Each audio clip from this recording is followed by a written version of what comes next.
ने विकास पर ताला लगा दिया।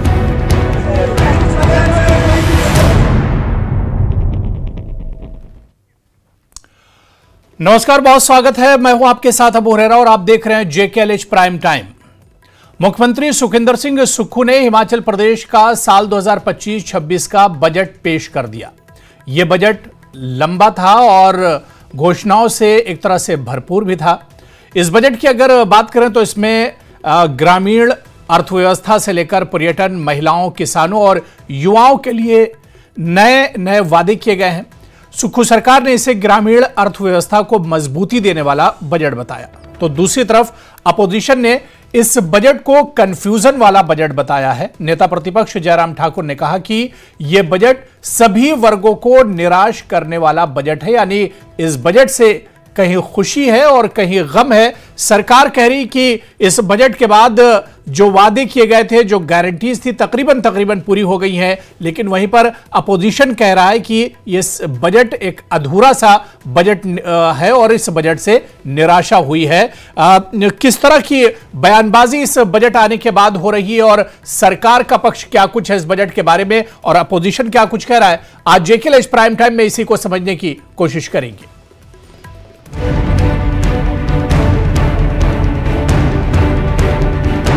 देखिए, हमारी गारंटीज में सब गारंटियां पूरी होगी, कोई खास गारंटी रही नहीं है।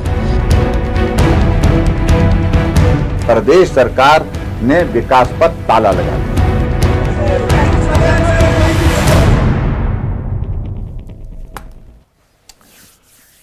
तो हिमाचल का बजट आ चुका है और बजट के बाद क्योंकि सबकी नजरें इस बजट पर टिकी हुई थी और जाहिर सी बात है जिस देश या जिस प्रदेश का बजट होता है तो लोगों को बहुत से इस बजट से उम्मीदें होती हैं। अब हिमाचल प्रदेश का जो बजट आया है, सुक्खू सरकार का जो बजट आया है, ये बजट किस तरह का है, इस बजट से आवाम को क्या कुछ मिला है, आवाम की जो उम्मीदें थी उनकी उम्मीदों पर यह बजट कितना खरा उतरता है, अपोजिशन इस बजट को किस तरह से देखती है, इसी को हम JKLH प्राइम टाइम में समझने की कोशिश करेंगे। बहुत खास मेहमान मेरे साथ जुड़ रहे हैं, बहुत जल्दी अपने मेहमानों का आपसे इंट्रोडक्शन करा देता हूं, तारुफ करा देता हूं। मेरे साथ इस वक्त फिलहाल डॉक्टर जनक राज जो कि भाजपा विधायक हैं, भरमौर से हमारे साथ जुड़े हुए हैं चर्चा में।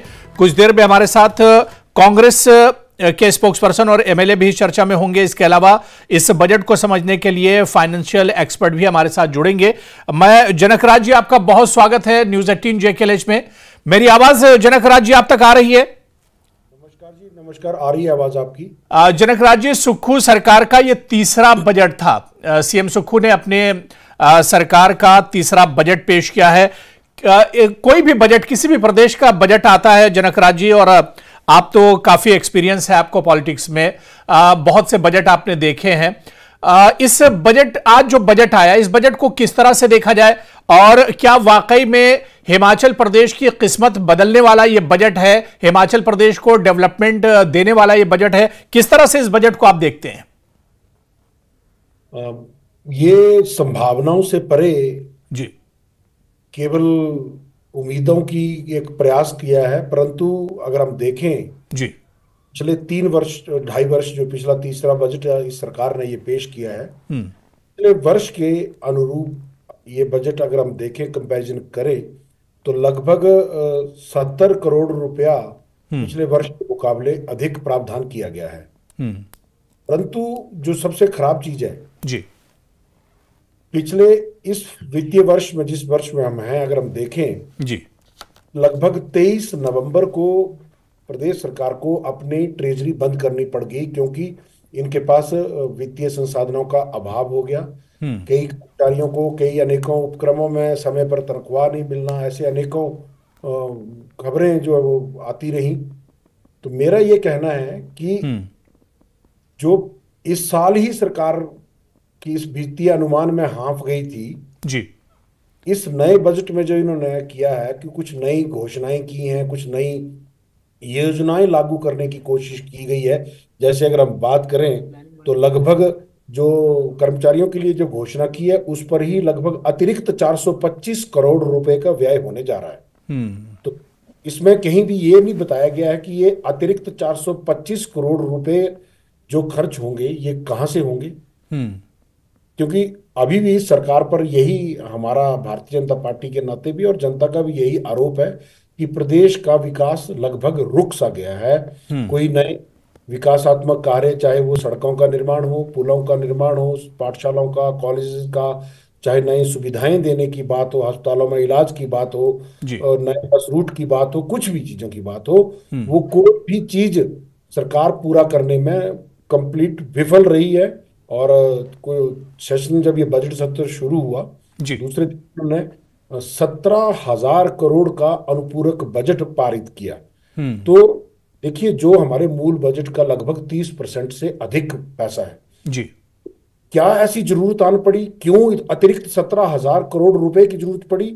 उसी तर्ज पर मुझे ऐसा लगता है कि जो बजट का अनुमान आज पेश किया गया है और जो इसमें बातें कही गई हैं, वो विरोधाभास बहुत बड़ा पैदा करती हैं। और ऐसी स्थिति में सरकार आने वाले इसी वित्तीय वर्ष में मुझे लगता है कि 17,000 से भी अधिक करोड़ रुपए का अनुपूरक बजट सरकार को पारित करना पड़ेगा। ठीक है जनक राज जी, देखिए कांग्रेस और सरकार और जिस तरह से इस बजट के बाद सीएम सुक्खू ने खुद प्रेस कॉन्फ्रेंस की और इस बजट की बहुत उन्होंने तारीफें की और बताया कि एक हिमाचल प्रदेश को आगे ले जाने वाला बजट है। इससे हम और समझने की कोशिश करेंगे। हमारे साथ अभी कांग्रेस स्पोक्सपर्सन और एमएलए भी जुड़ेंगे, लेकिन इस वक्त हमारे साथ एक और खास मेहमान राजीव सूद जी, जो कि सीए हैं, फाइनेंशियल एक्सपर्ट हैं, वो हमारे साथ इस चर्चा में जुड़े हुए हैं। राजीव सूद जी, आपका सर बहुत स्वागत है न्यूज 18 जेकेएलएच में। सर, ये जो बजट है, जो एलोकेशन इस बजट में किया गया है, बहुत जल्दी बहुत मुख्तसर में हम समझना चाहेंगे कि जो एलोकेशन है इसे किस तरह से आप देखते हैं? देखिए, जो बजट है वो जो पारित किया गया, आय और व्यय की जो उन्होंने, आप कह सकते हैं कि बैलेंस्ड बजट किया है, उसमें आय के जो साधन हैं वो टैक्स भी हैं और नॉन टैक्स वाले भी हैं। जी जी। और इसमें जो मेन जो फिस्कल डेफिसिट वाला जो एक चिंता का विषय भी है, कई सालों से हमारी फिस्कल डेफिसिट जो है वो बढ़ता ही जा रहा है, ठीक है ना। और हम जो है लोन लेकर ही अपने जो है खर्चे वो पूरे कर रहे हैं। पर लेकिन अगर जो हम इसको पूरे होलिस्टिक वे में देखें तो लोन लेना जो है इस टाइम स्टेट के लिए एक अनिवार्य चीज बन चुकी है। लोन सिर्फ हिमाचल नहीं ले रहा है, हिमाचल के लगा सारे स्टेट्स जो हैं, चाहे पंजाब का हो, केरला का हो, वेस्ट बंगाल का हो, या कोई और भी जो स्टेट्स हैं, वो सब लोन ले रहे हैं। इनफैक्ट सेंट्रल गवर्नमेंट का भी जो अगर जो हम बात करें, डेट टू जीडीपी रेशियो जो है वो 50.2% है, जबकि हिमाचल का अभी जो debt to gross state domestic product जो है वो अभी 40.2% के आसपास आ रहा है, जो पंजाब का बढ़ के इस टाइम 46% से भी ऊपर जा चुका है। अगर जो हम बात करें दूसरे ढंग से वित्त की छोड़ के बात करें, तो जो घोषणाएं जो करी है मुख्यमंत्री सुख जी ने राज्य के समग्र विकास के लिए और प्रत्येक वर्ग की भलाई के लिए, उन्होंने आर्थिक संतुलन बनाने की कोशिश करी है पूरा ध्यान रखते हुए। तो एक जरूर मैं ये कहूंगा कि आमदनी तो ठन्नी है, पर खर्चा जो रुपया है उसको सब कुछ देखते हुए भी फिर भी किस तरह से बैलेंस किया है, उसको लिए हम कह सकते हैं कि आमदनी अठन्नी, खर्चा रुपया, पर फिर भी छा गए सुक्खू भैया।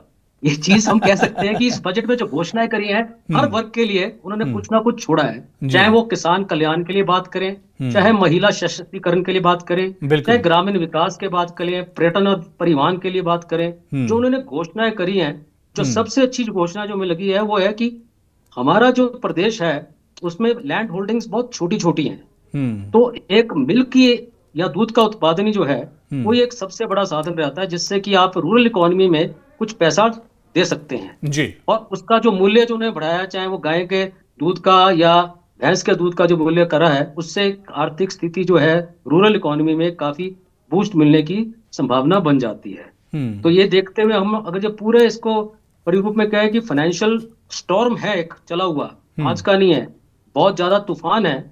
एक जो डेट्स हैं, चाहे वो लेगेसी के उसके ऊपर आते हैं, या समझ लो कि जो पुराने लोन है या नए लोन है उनका जो मुझे पैसा वापस करना पड़ता है या उसका इंटरेस्ट वापस करना पड़ता है, उसके लिए काफी पैसा लग जाता है। जो कैपिटल एक्सपेंडिचर में मुझे खर्च करना चाहिए वहां कोई कमी है 100%।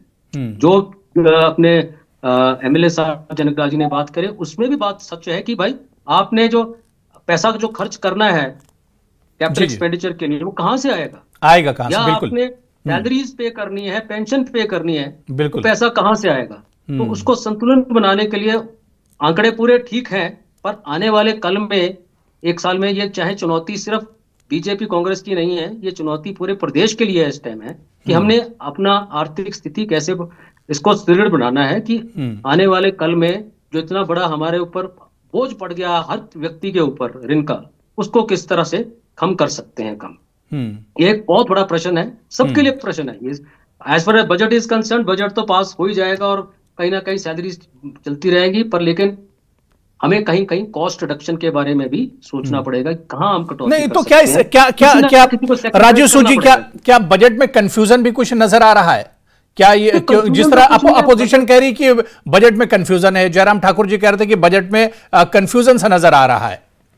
सर कंफ्यूजन तो कुछ नहीं है। देखिए अब ऐसा है कि जो हम घोषणाएं करते हैं जी, और उसके लिए अगेंस्ट हम अगर जो हम कुछ बजट भी एलोकेट करते हैं, वो किताबों में तो है ही है, पर आगे वो कैसे हम उसको पूरा कर पाएंगे, वो एक इम्प्लीमेंटेशन की स्टेज पे पता लगता है। बजट में कुछ चीजें इसके बारे में नहीं कह सकते। आज तो हम मान के चलते हैं कि उनकी इंटेंशन जो है बिल्कुल ठीक है, उन्होंने जो घोषणाएं करी हैं वो हर व्यक्ति विशेष के लिए करी हैं, और आगे कैसे वो प्रैक्टिकल ग्राउंड पे आता है, that is a question mark which has to be seen. इसका आंसर जो है, मैं पहले भी कहता हूं कि हमें हमेशा जो है, जैसे अब 24-25 खत्म हुआ है, तो 24-25 में बजट पेश होता है, चाहे वो पिछले सरकारों ने किया या आगे की सरकारें करें, उनको बजट वेरिएशन रिपोर्ट जरूर बनानी चाहिए कि पिछली मैंने घोषणाएं करी थी उसका एक्चुअल क्या हुआ, और पब्लिक को पता ना चाहिए कि ये वेरिएशन होके भाई कहाँ उन्होंने पैसे कम किए, कहाँ ज्यादा खर्च किए।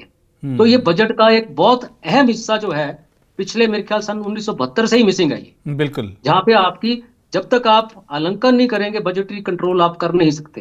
तो बजटरी वेरिएशन करना, रिपोर्ट बनाना बहुत आवश्यक है।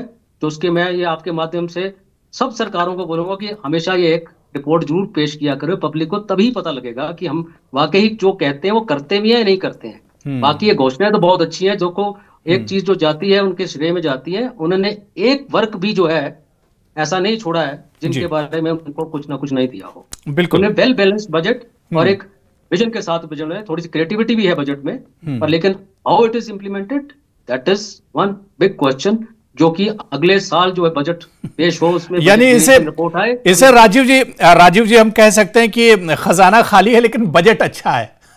बजट अच्छा है, बजट में कोई कमी नहीं है। ठीक है, मैं इसे हम समझेंगे। कांग्रेस से एमएलए हमारे साथ जुड़ेंगे, हम उनसे समझेंगे। मैं जनक राज जी आपके पास आना चाहूंगा। जनक राज जी, इस पर जिस तरह से बजट आया और बजट के बाद जो पहला रिएक्शन सीएम सुक्खू का था, उन्होंने कहा कि हमने इलेक्शन में जितनी गारंटियों का वादा किया था तकरीबन वो गारंटियां सरकार ने पूरी कर दी हैं। ये तो पूरा हिमाचल जान रहा है कि कौन सी गारंटी पूरी हुई है।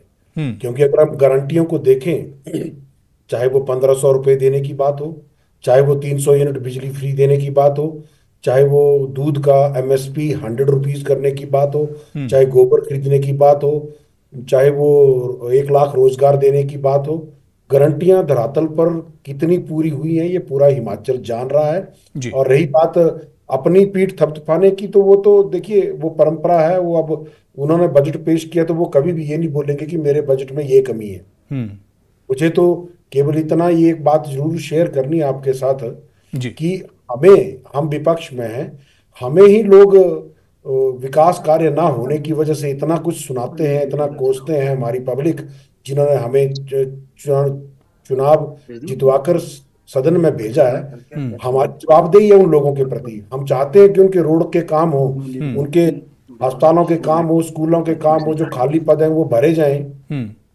पिछले 3 वर्षों से डॉक्टर्स के पद भरे नहीं गए, सारे अस्पताल खाली हैं।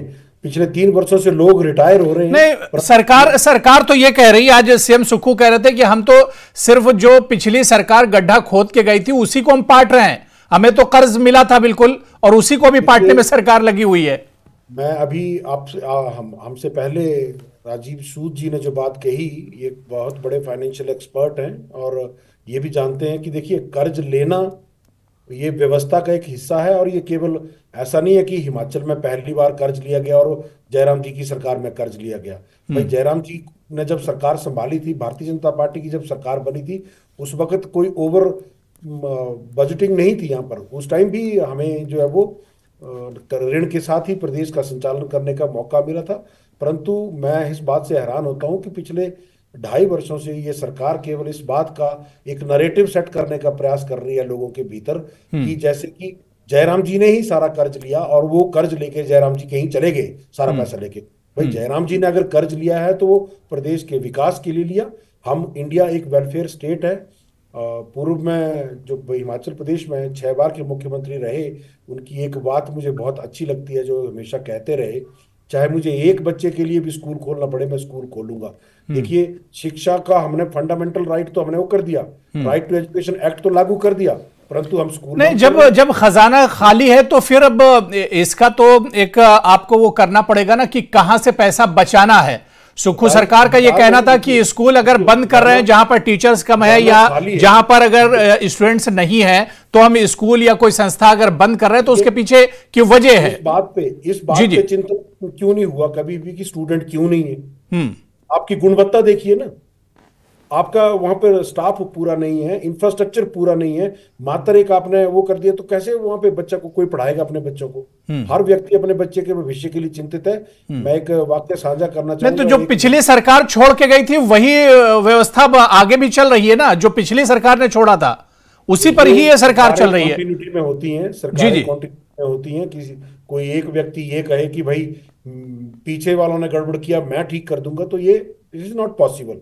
देखिए, ये सब लोग अपनी ईमानदारी से अपने सच्चे प्रयासों से कोशिश करते हैं कि प्रदेश की स्थिति जो है वो बेहतर हो, परंतु जो वस्तु स्थिति है उसकी सही मायने में जानकारी होना और जनता तक सही बात पहुंचना। राजीव जी की बात मैं फिर कोट कर रहा हूं, जैसे इन्होंने कहा कि एक पार्ट बजट का एक मिसिंग है जिसमें भाई आप कितना पैसा आ रहा है, कहां खर्च कर रहे हैं, क्या जो मैंने पहले बोला था उसका क्या हुआ? जो आपकी पहले बजट की घोषणाएं थी क्या वो धरातल पर उतरी?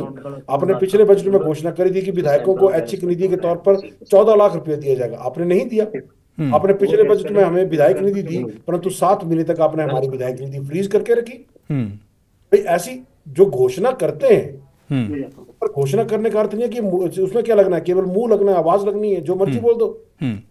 ठीक है, ग्राउंड पे ठीक है। मैं राजीव सूद जी, क्योंकि कांग्रेस के स्पोक्स पर्सन अभी हमारे साथ नहीं जुड़े, हम कोशिश कर रहे हैं। नहीं जुड़ेंगे वो, जी नहीं, हम कोशिश कर रहे हैं कि वो हमारे साथ जुड़ जाएं। आप कोशिश करते रहिए, वो नहीं जुड़ेंगे, जवाब नहीं है उनके पास। मैं राजीव सूद जी, जो बात यहां पर अभी डॉक्टर जनकराज कर रहे हैं कि चीजें तो बजट में होती है और बहुत अच्छे बजट आते हैं, लेकिन असल चीज होती है धरातल पर उसे लाना, इम्प्लीमेंटेशन जो होता है वो सबसे इंपॉर्टेंट होता है।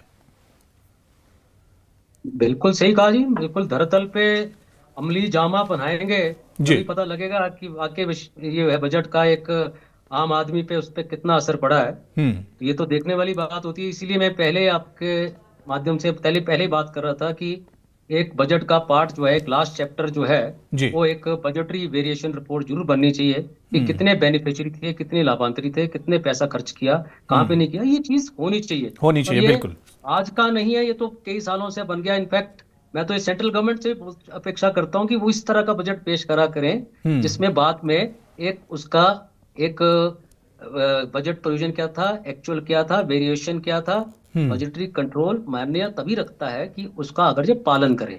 अगर ये पालन ही नहीं करेंगे तो कोई फायदा नहीं है उस चीज का। ये मेरा अनुरोध सबके साथ है, सब पार्टीज के साथ है। सब जितने भी सत्ता में आते हैं वो सब भूल जाते हैं चीजें एक बाद में कि क्या उन्होंने घोषणा करी थी और वाकई क्या वो घोषणाओं को आगे उसका कुछ बना भी या नहीं बना था। ये तो होना चाहिए, ये हमेशा मैं कहता हूँ ये, लेकिन कभी भी इस चीज का ध्यान संज्ञा ली नहीं जाती है।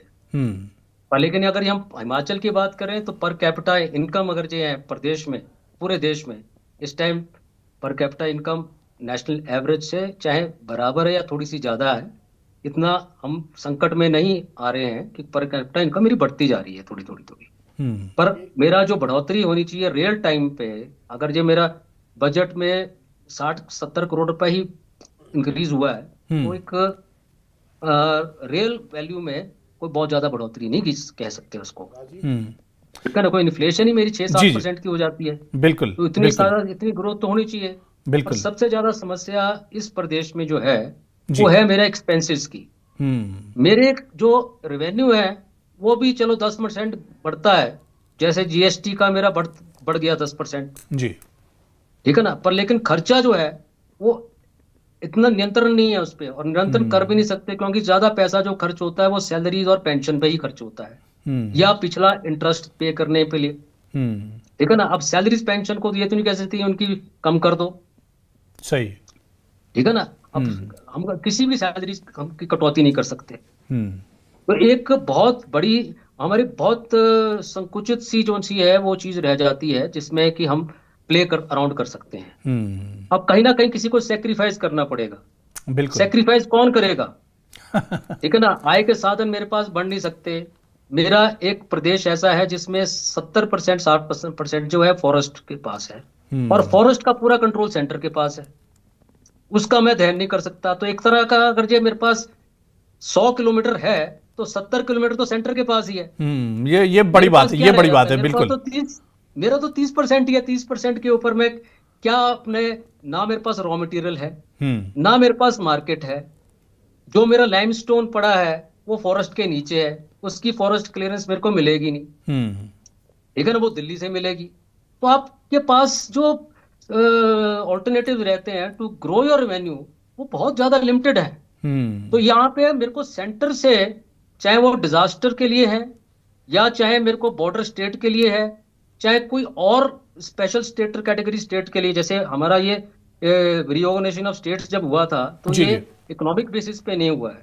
तो मुझे सेंटर से पैसे मिलने चाहिए रेगुलरली बेसिस पे, और जो मापदंड जो सेंटर बनाता है, चाहे वो डिजास्टर के हैं, वो नेशनल डिजास्टर में परिभाषा लगाते हैं कि जी 500 से आदमी ज्यादा मरेंगे तब आपको नेशनल डिजास्टर डिक्लेयर करेंगे। जी जी भाई 500 से आदमी नीचे प्लेन्स में तो किसी कारण जो है थोड़ा सा काम होता है, तो वहां पे पॉपुलेशन ज्यादा है, डेंसिटी ऑफ पॉपुलेशन ज्यादा है, तो आपकी वहां पे आपको उसको नेशनल डिजास्टर आप डिक्लेयर कर देते हैं।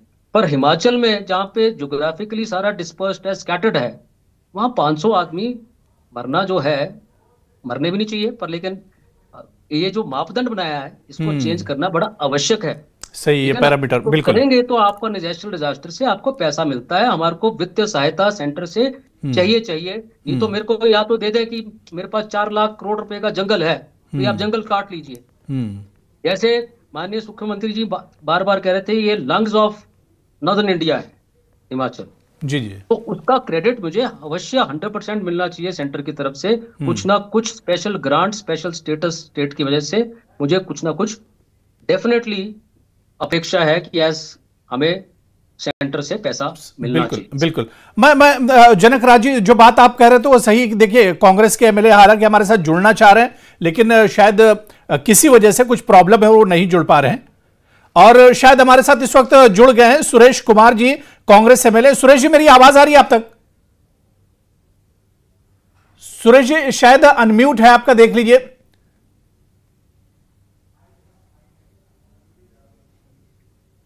देखिए, मेरी आवाज आ रही है?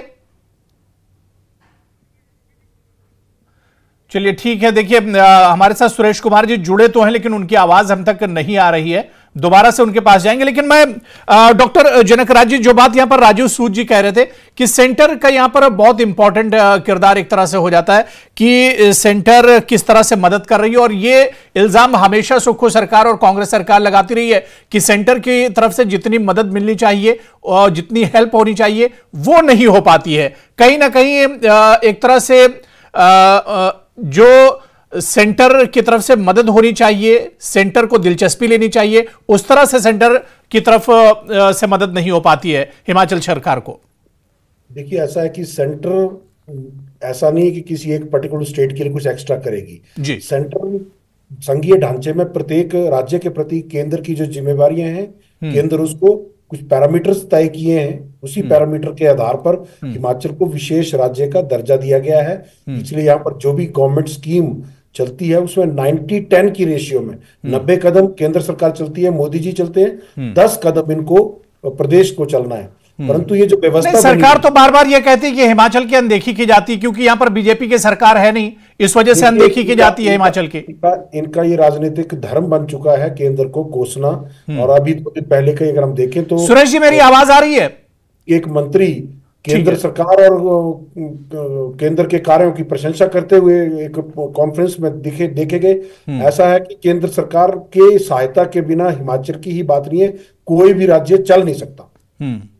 और केंद्र सरकार यथासंभव सहायता कर रही है, परंतु केवल एक चीज है, केंद्र सरकार किसी भी राजनीतिक पार्टी की पॉलिटिकल कमिटमेंट पूरा करने के लिए बाध्य नहीं है।